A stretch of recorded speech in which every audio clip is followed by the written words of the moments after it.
With another episode splashing in the fishbowl. Why did I cut this truck on? It's just gonna be noisy.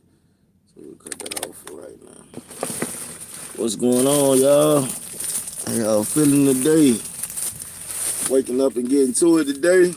Me and mission right around your way. You see I'm scrapped up whenever you see this brown on. This is extra layers of clothing just because it's too cold to be out the door with shorts on. And most of my pants are short, so I gotta get some jeans. It's this cold. It's not effing around. Oh my gosh, we are here.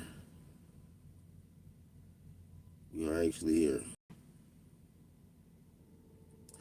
Okay, so if you've been following along, we creating a new world. We're staying positive.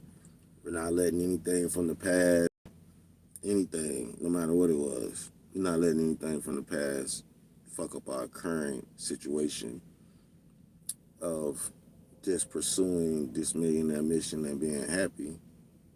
Can't let anything from the past or anyone from the past or someone that you might know from the past and you're dealing with now in your new world. You can't let the old hurt, the old jealousy, the old pain, you can't let the old thing upset the new you. You have to be a different person. And I'm finding changing your mindset is not as easy as I once thought it was. I thought it was just like a flip of a switch. No, but it actually takes discipline to change your mindset from thinking a certain way and reacting a certain way, I should say. Because what's most important is the way that you respond. You can't control what goes on, but you can control how you respond. So I'm trying to get better with my controlling my responses and also more better with the discipline on doing the things that I know I should do and leaving the things that I shouldn't do alone. We're going to get better step by step, day by day. It's not going to be overnight process. I wish I could have 100 million in my bank account overnight. But unless God see fit to do that, I don't see where it's coming from. I am grinding. I'm going to keep working. Um, it's a lot of pain, but no pain, no gain. So we're going to remain focused. All right, no long spills, no long rants. Let's get to it. That was long enough. All right. So and we are on Chronicles 1, and this is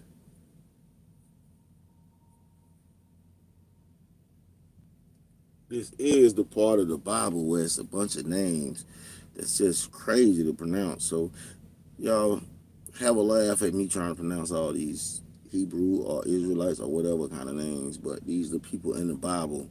And when you see stuff like the Amorites, the Kekatites, the Hekatites, the Pelethites, these are where those people derive from. If you look at some of these names, you can see that they just added Hamatites or Tites or Kites or Likes to the end of their name. So this is where those tribes come from. And that's why instead of just skipping over all these names, I try to actually pronounce them, put my eyes on them, look at them, because it's a meaning for all these names being here. So let's continue with the reading.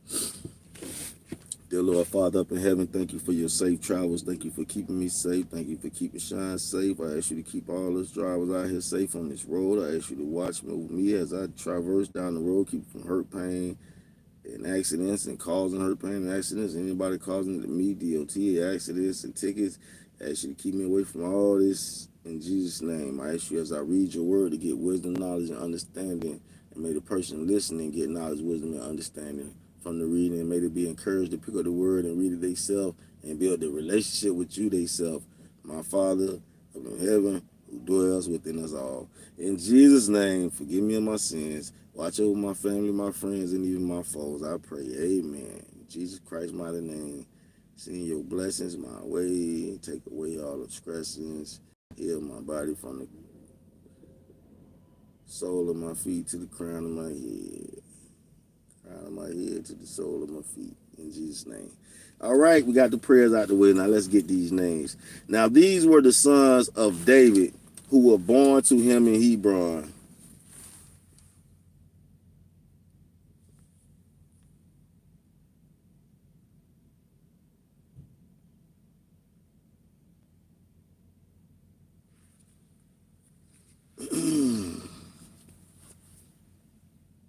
The firstborn was Amnon by Anomiah, the Jezreelite. The second was Daniel by Abigail, the Carmelites. The third was Absalom, the son of Maacah, the daughter of Talmai, king of Geshur.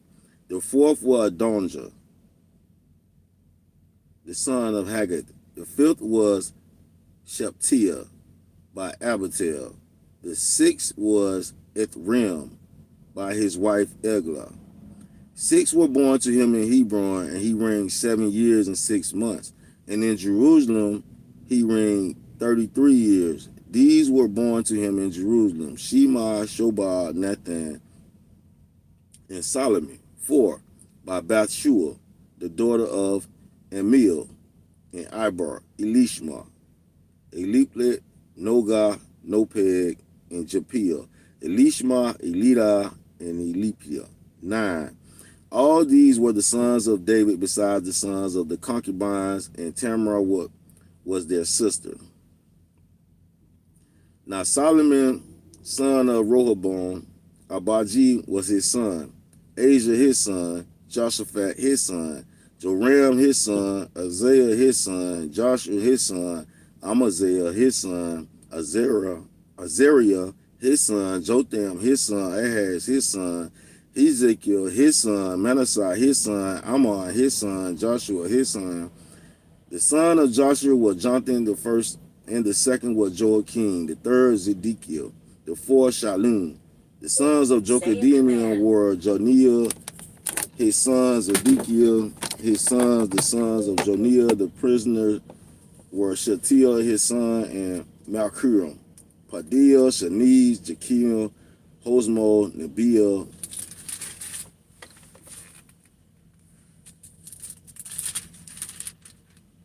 The sons of Padil were Zerubbabel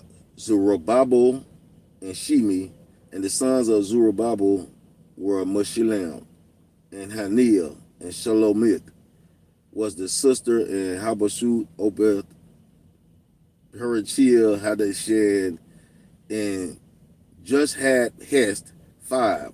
The sons of Hannah were Pelatiah and Josiah. The sons of Rapahiel, the sons of Aranana, the sons of Obediah, the sons of Shechaniah. The descendants of Shechaniah were Shemaiah, and the sons of Shemaiah, Hetish, Igil, Baria, Nera, Shaphat. 6. The sons of Neriah were Elio, Hezekiel, and Akim. The sons of Eliel were Hadaviah, Elish, Pelibia, Akbach, Janah, Elah, and Anna. 7. And it sounds like I'm speaking the whole language. I promise I get frustrated reading these names. I am not going to lie to y'all, because I'm like, what do I need to know all these names for? And they just keep going, like this one had that one, this one had that one, this one had that one, this one. Like, damn, it's almost like the whole population of the earth written down in the book for you, bro. And you like, well, okay, it's understandable why some of this information would be needed, but some of it just to the point where it's like, bro, we don't need all this information. We're going to keep reading, though. That was chapter 3. We're going to go ahead and go to chapter 4. I'm trying to get past this genealogy because I get frustrated reading all these names, bro. And it's steady going, bro. Name after name after name, bro. I ain't gonna lie, that's the frustrating part of the Bible to me. All this genealogy stuff, cause bro, like, you see all these names, these crazy names trying to pronounce these, man, that shit is frustrating to the brain. Your brain looking at these names like, what the hell? All right, the sons of Judah were Perez, Hezron. This is chapter 4 of 1 Chronicles. More names. Carmel, Horah, and Shobal. Rael, the son of Shobal, became the father of Jathah. Jathah became the father of Ahama, Lalad, Ahama, and Lahad. These were the families of Zacharias. These were the sons of Etzma, Jezreel, Ishma, Adbash, and the name of their sister was Hezuponi, who now was the father of Gudar, Ezar, the father of Hashah. These were the sons of Hur, the firstborn of Ekron, the father of Bethlehem. Ashar, the father of Tikar, had 2 wives, Hela and Nara. Nara bore him Azua, Hephar, Timar, and Hashtish. These were the sons of Nara.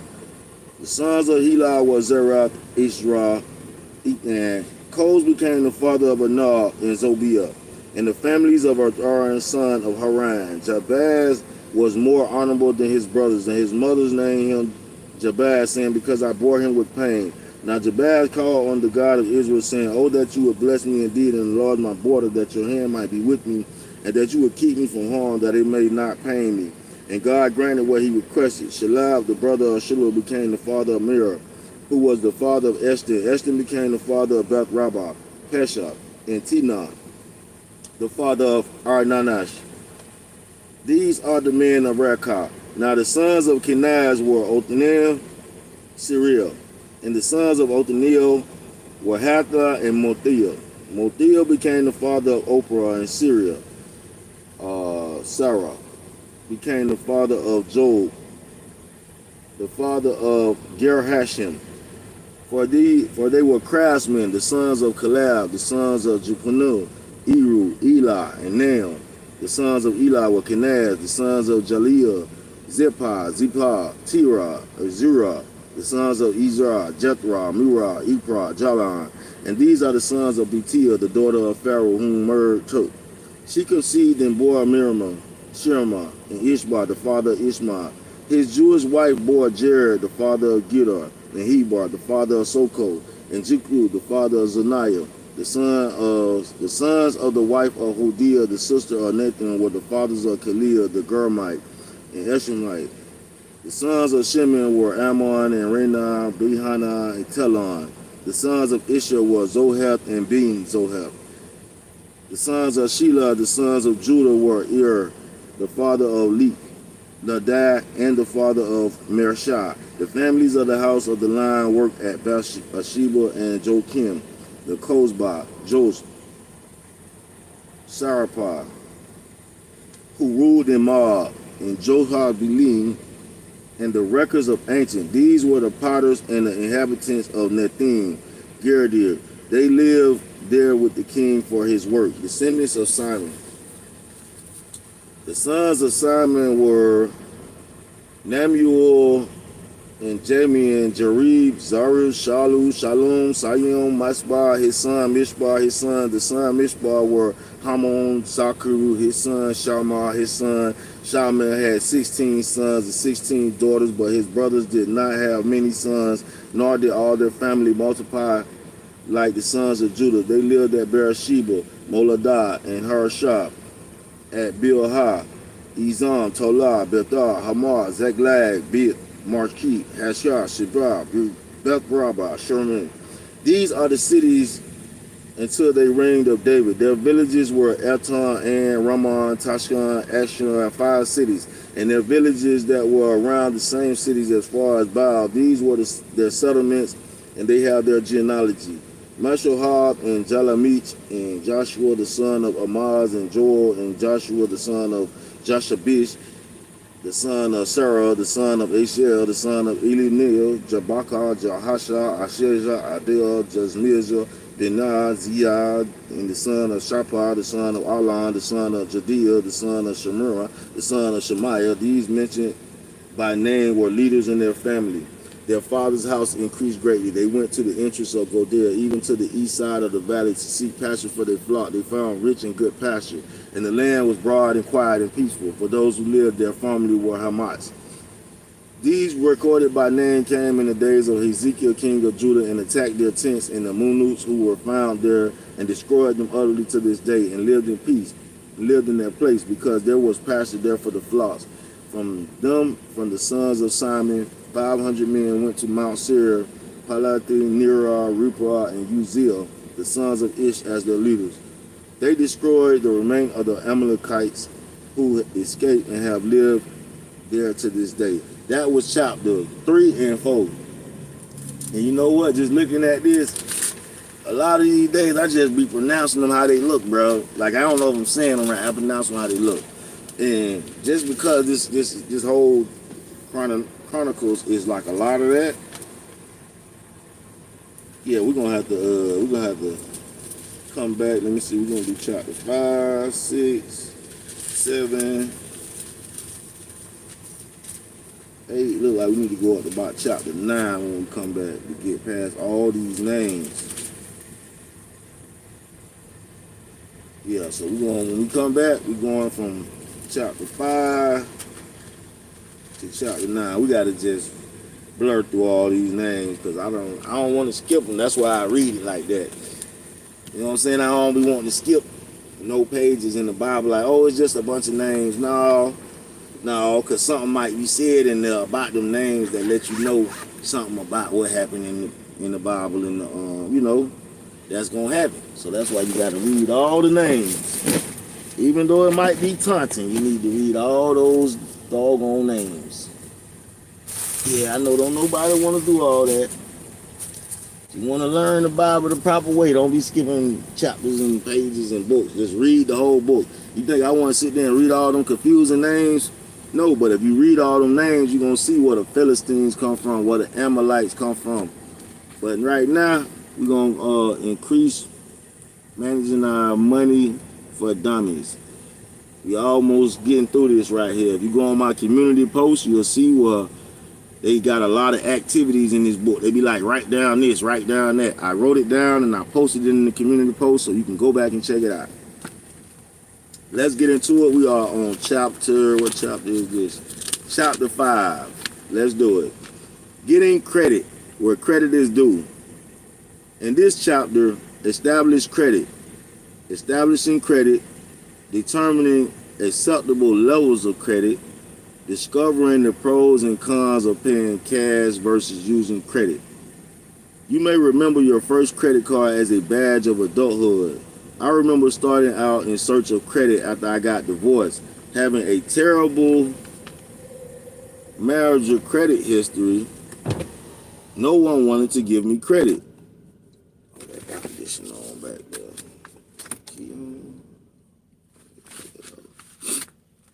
No one wanted to give me credit. Yet I traveled on my job and needed access to credit for travel-related expenses. What could I do? My first step was going to my bank and apply for a debit card. A debit card is like a credit card in that you can use it to make purchases, but it's also like a check because it automatically deducts the cost of the purchase from your checking account.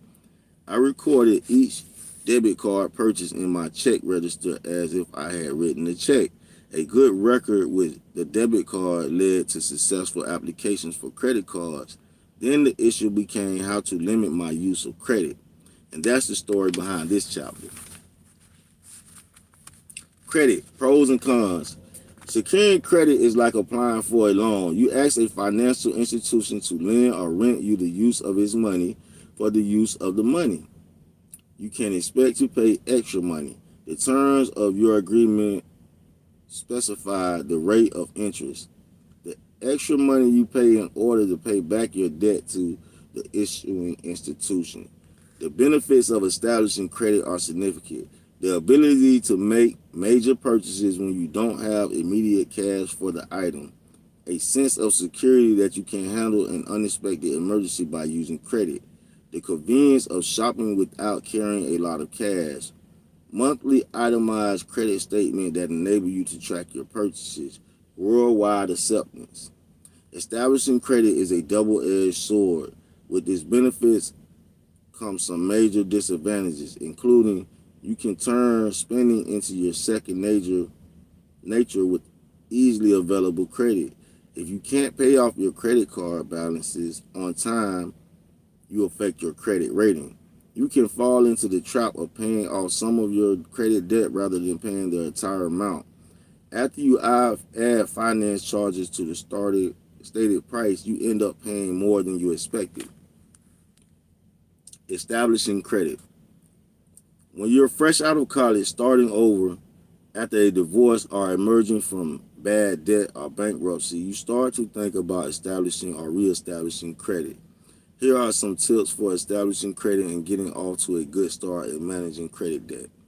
Opening a checking account and savings account at a local bank or credit union. Keeping your balance at the acceptable minimum level and never overdraw your account. Make an appointment with your personal banker to apply for a bank charge debit card.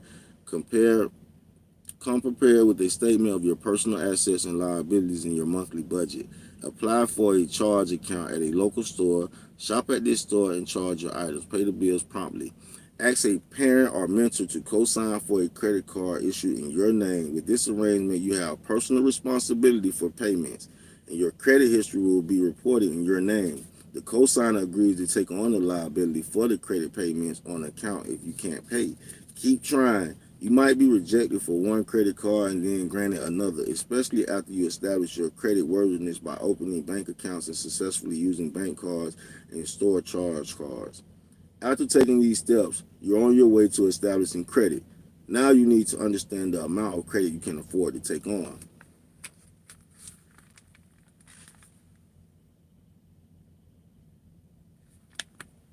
Leveling your credit line.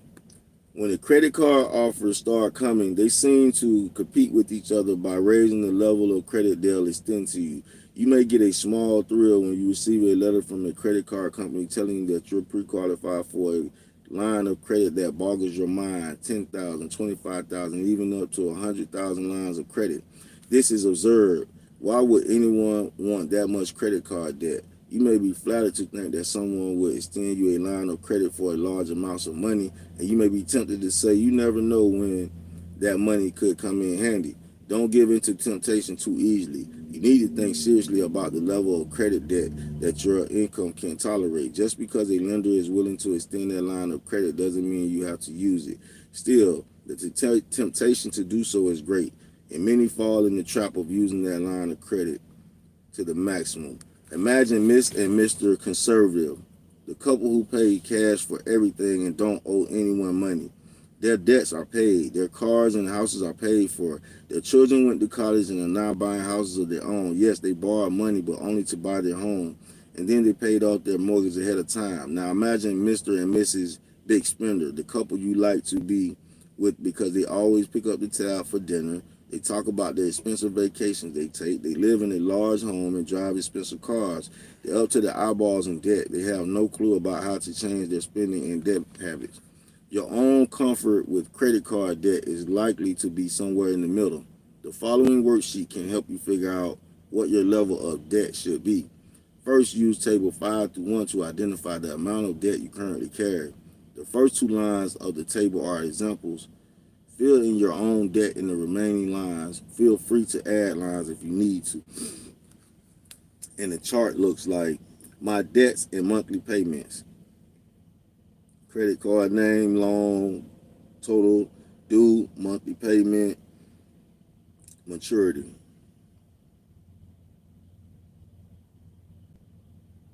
And y'all know I gotta show y'all so the sun is out. So hopefully y'all can see that good enough and screenshot it and get what y'all need to get from that. And trying to help y'all as I help myself get my mind right with this money. Hope y'all get y'all mind right with this money. That's all. Most financial advisors recommend a personal debt limit of between 10 and 20% of your net income maximum.